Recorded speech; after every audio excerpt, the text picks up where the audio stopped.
are ready to go finally. Horsepower and sail power. The roadways in the colonies were in terrible condition. As a matter of fact, one of the things that will happen in this country is we actually develop a pretty good infrastructure in that we attempt to improve roadways. But early on, these are nothing more than trails, and you just lost it.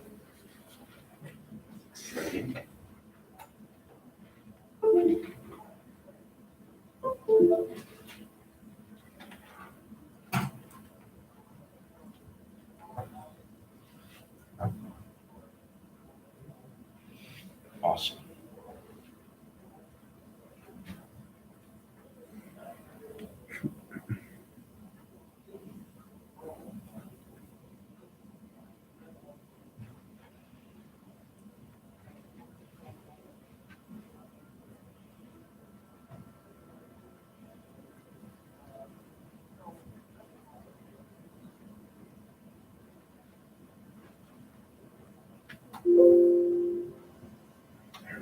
It's a computer now.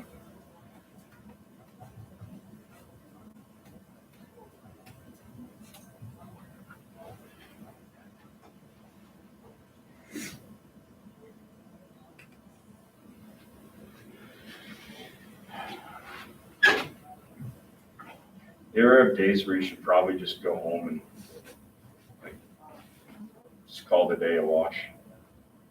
It's like, I don't think anything's going to work right today. You ever have days like that? Or am I the only one? All the time. All the time. I'm starting to feel like I should just do over this day.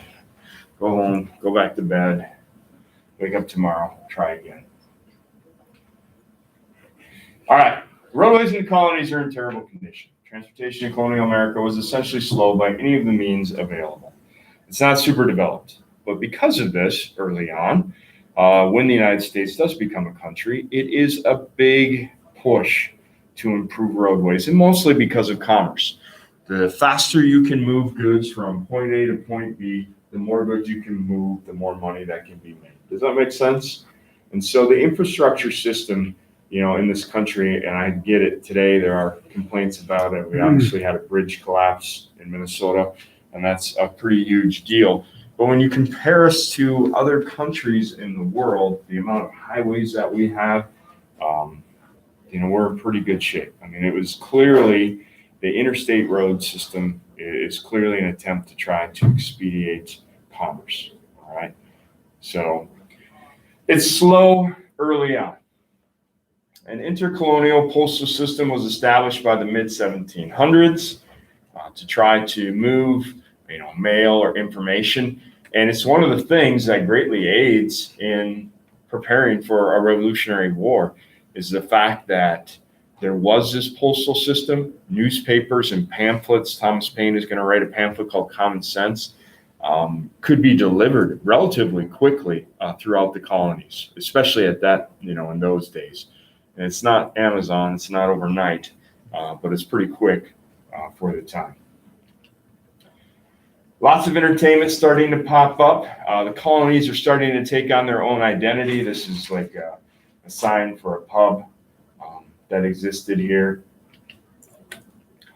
You'll see tax-supported churches, and we're going to get a breakdown of this actually in the next slide. So I'm going to skip through this fairly quickly.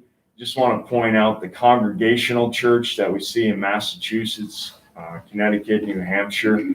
That's the remnants of the Puritan Church. All right, it has kind of evolved into something known as the Congregational Church. And then we see Maryland, Virginia, North Carolina, South Carolina, Georgia. So these southern, they're the Anglican. That's the former Church of England. So over in the United States, it was known as the Anglican Church. No tax-supported churches here, and you'll see that in New York, in some counties, the Anglican churches. The Anglican Church is where you're going to see, a little bit more support for the British during the Revolutionary Wars. In North Carolina, South Carolina, and Georgia, colonists in that state, about 70% favored staying with the British as opposed to breaking apart. So they were religiously aligned with the British, and then they're kind of Very involved with the British trade. They were growing tobacco, cotton, rice, indigo, things like that, and they relied on British markets for that trade. This is church membership, throughout the colonies prior to the Revolutionary War. All right, so here's the breakdown of them. You see 2 established or tax-supported churches were prominent in 1775, the Anglican and the Congregational. They're the 2 that you have to remember, and you have to be able to define them. Okay, you have to be able to understand where they are. The Church of England becomes the Anglican Church. All right, it's predominantly in the South.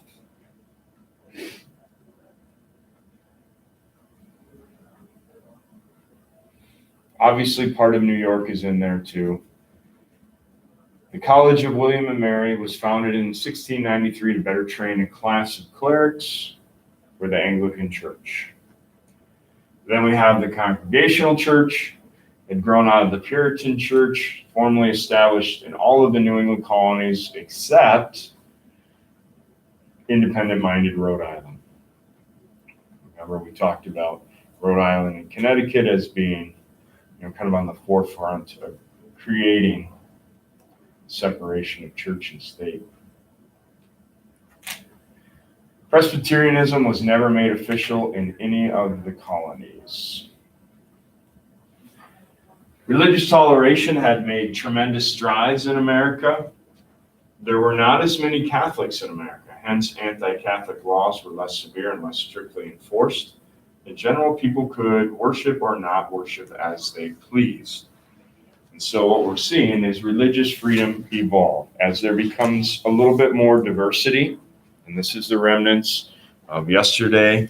In the notes, we talked about the halfway covenant, which you have a situation in which the Puritans are kind of relaxing their guidelines or restrictions for being in the church. And we're going to see things loosen up with religion.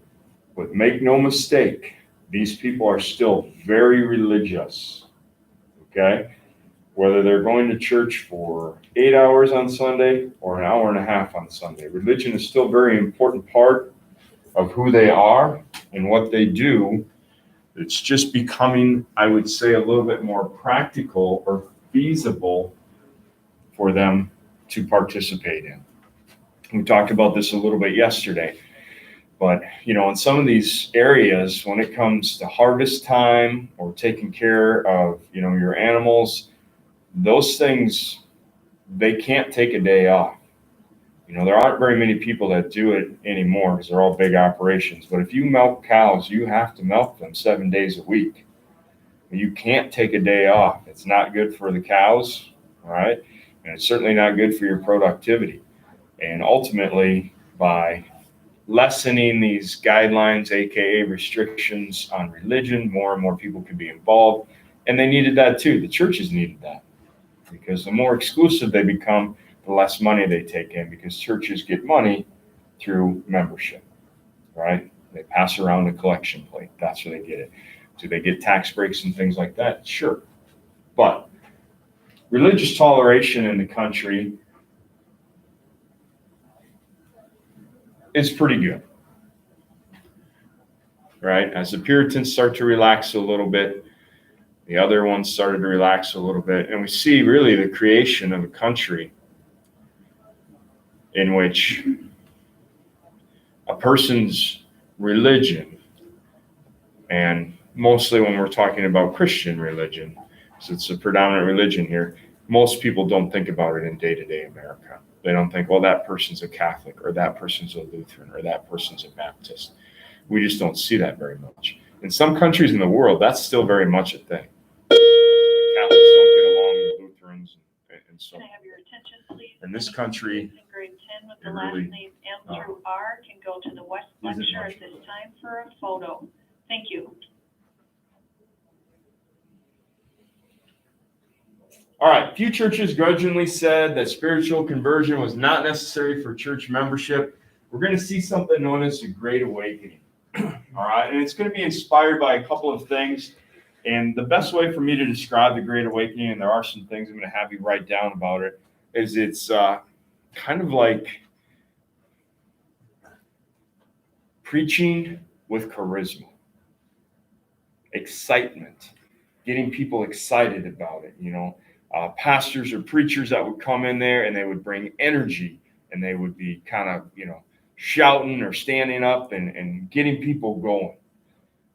Prior to this, if you went to a mass, it was a church service, it was very subdued.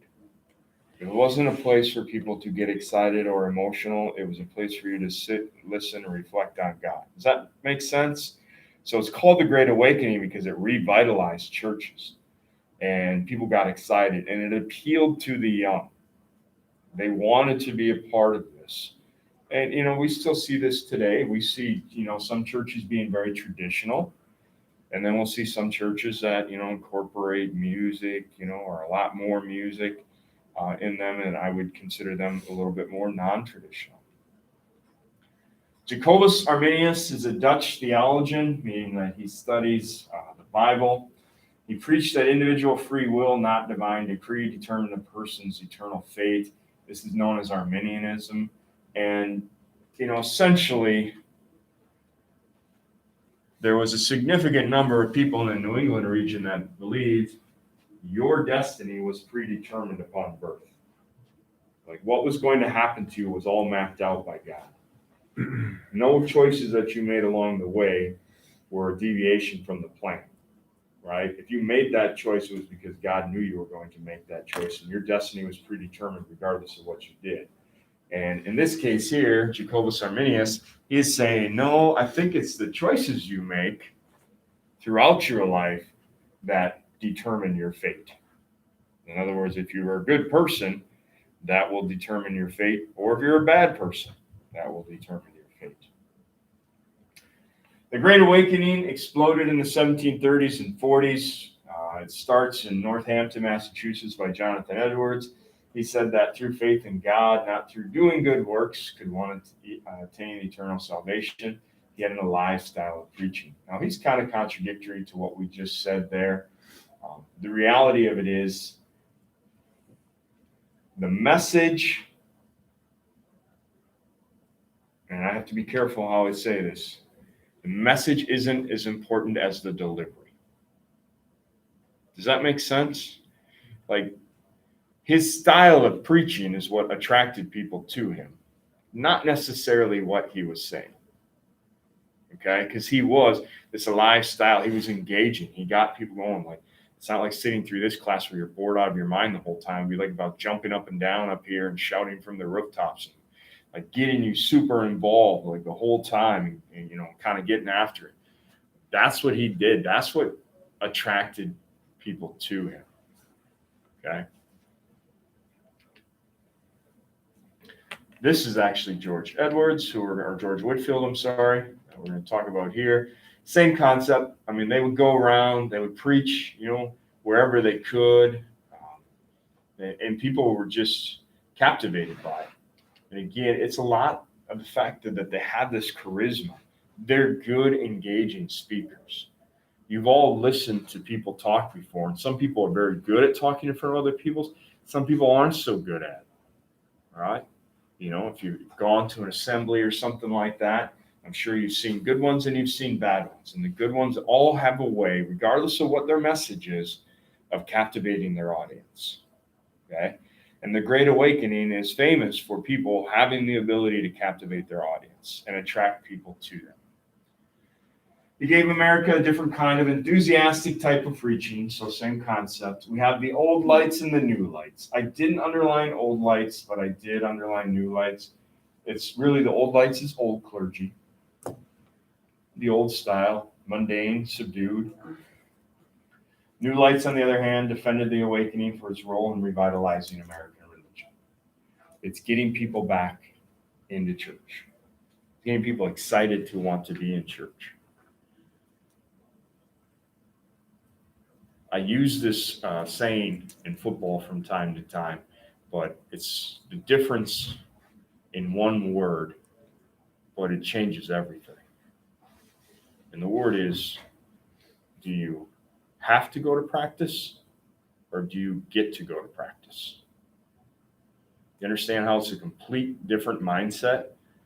And this is what happens here. Do you have to go to church or do you get to go to church? Right? People were excited about it again.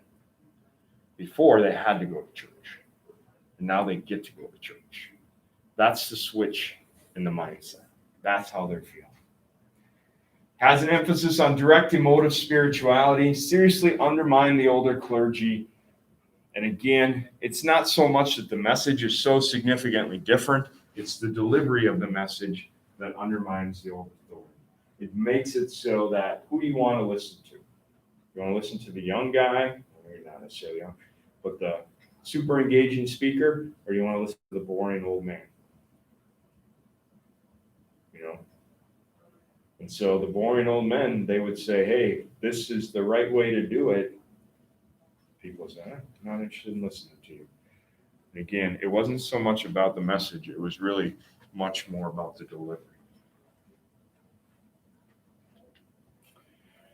All right, Puritan New England. I didn't underline anything in here, just kind of want to talk you through this. Puritan New England was more interested in education than any other section. It was dominated by the Congregational Church, which we've already talked about. It stressed the need for Bible reading by the individual worshiper. All right, it's no, coincidence that your first public schools are going to appear in the New England region. They had a really strong sense of education and the importance of education. So that's where it's going to develop.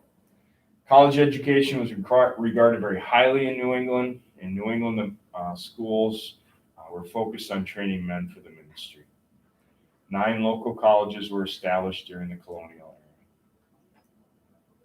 Most, if not all of them, still exist. Some of them obviously are our oldest colleges.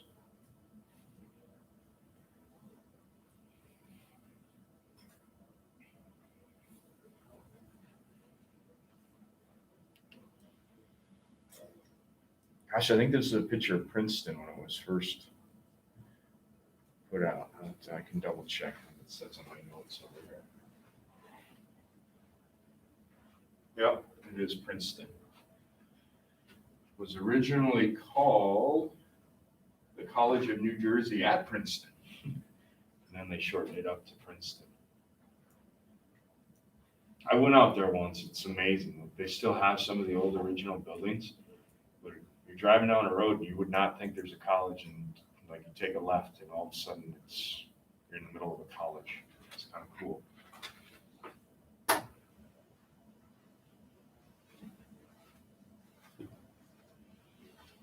So one thing I'm jealous of teachers who teach on the East Coast, because they have so much more history that you can actually go to.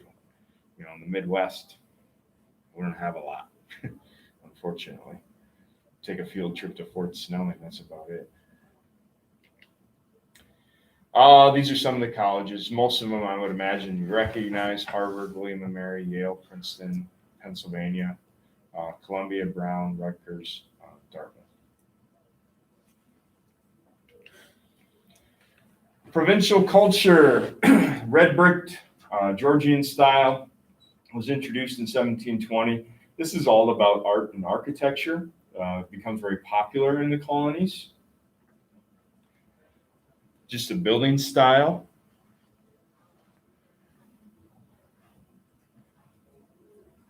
I mean, you still see it today.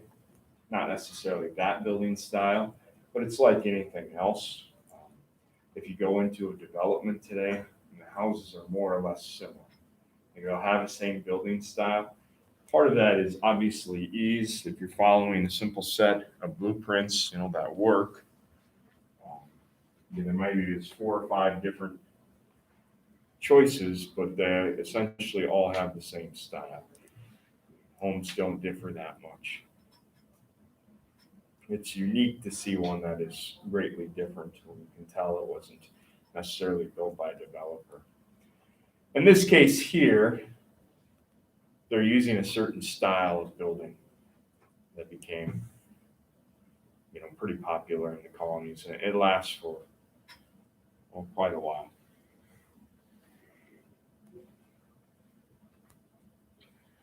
Scientific progress in the colonies lagged behind progress in Britain. I underline this because it's kind of interesting. I guess I never really think of Ben Franklin like that. but he was considered the only first-ranked scientist in the New World. So the only one which he would have scientific credibility in other parts of the world. I guess I always thought of Ben Franklin as a little bit more of a statesman, although he did invent a number of things.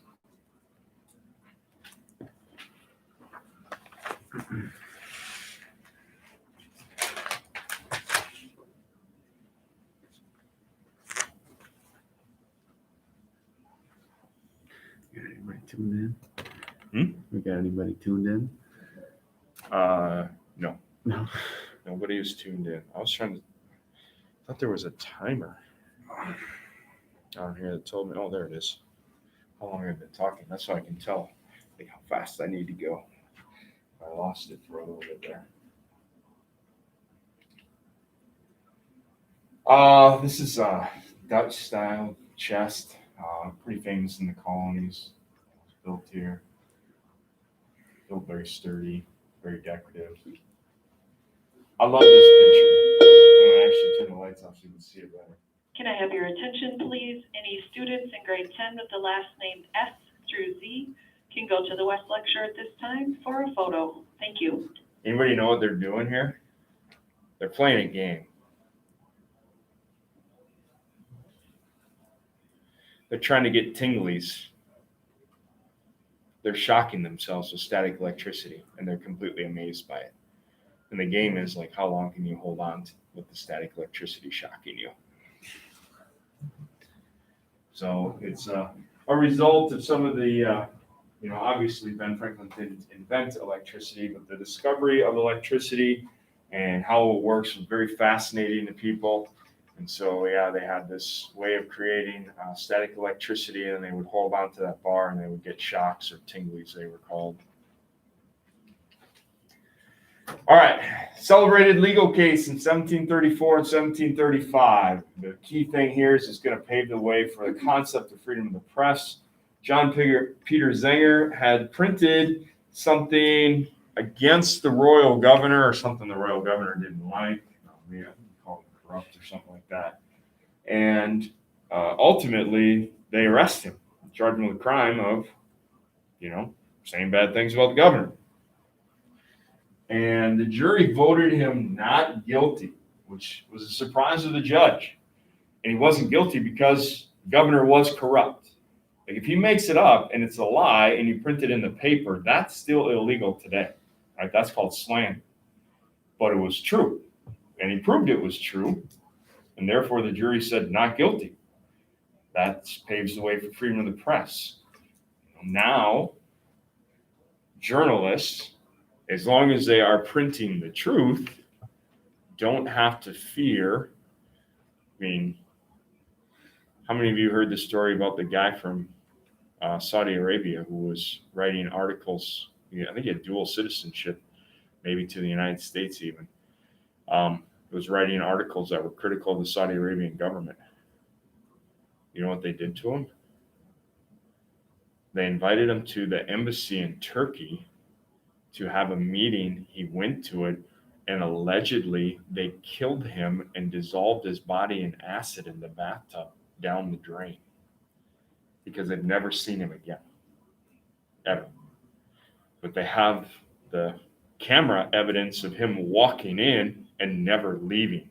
And ultimately, a few of the Saudi Arabian Secret Service confessed to partaking in the killing and then were punished in their own country, but clearly they were ordered by the government to do so. That doesn't happen in the United States. I think in Russia, it's still one of the most, dangerous professions is being a journalist.